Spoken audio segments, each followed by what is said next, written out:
The other day, I get an email from one of my direct clients, and he's sending me a picture of my employee sitting at the job site. My client's client is ticked.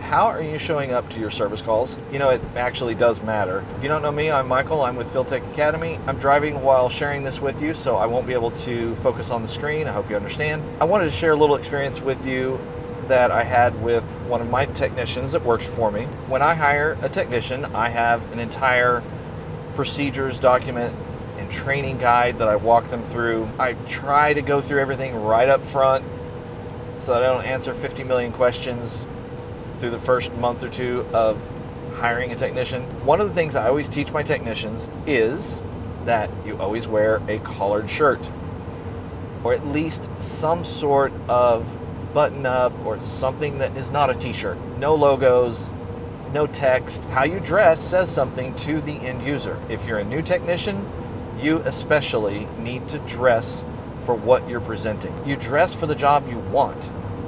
Whether or not you are 100% confident, you should dress right. The other day, I get an email from one of my direct clients, and he's sending me a picture of my employee sitting at the job site. My client's client is ticked. I scroll down and I look at the picture. My technician was wearing some ratty t-shirt with, I think, a sports team or something on it. He was wearing gym shorts. His hair was not combed. He looked hungover on top of the way he dressed.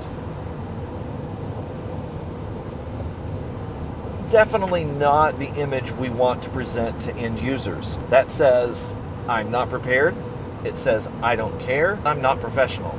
I don't know what I'm doing. When you show up to a site like that, you're just setting yourself up for trouble. In today's world, with security cameras, you run the risk of the end user's client seeing you, let alone the fact that the end users have cell phones and can take pictures. You're gonna get busted for it, and it's gonna affect you. I nearly cost my client their client. My client I've had for 15 years, so would this one instance have lost me that client? Maybe, maybe not. Maybe the 15 years of good would not have been erased by this one instance. But if I cost my client their client, that would not have been a good experience. What do you say as a manager in that situation? I mean, he's at the site. The damage is done. He managed to get the job done. And I'm not going to say the client was happy, but if there was anything that had went wrong with that site and he did not just perfectly execute the repair, I think that would have been a disaster. Then a month later, I get a call from my client asking me to go to a site, which at this point I did not remember, but guess what? It's the exact same site. And guess who I have available to go? You guessed it, that tech. Needless to say, my client wanted to just cover the bases again and emphasized to me how my tech needed to dress when he went out. After the first experience, I spoke with my tech and I said, listen, every single time you have got to dress business casual. You got to have a collared shirt. You got to have khakis, nice jeans. There are times I will wear shorts, but the shorts that I wear are like cargo shorts that are very nice and go all the way to my knees.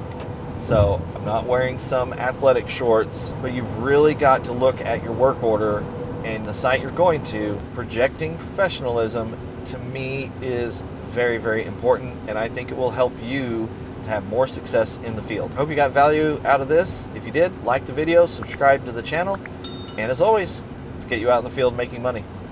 I'll see you in the next video.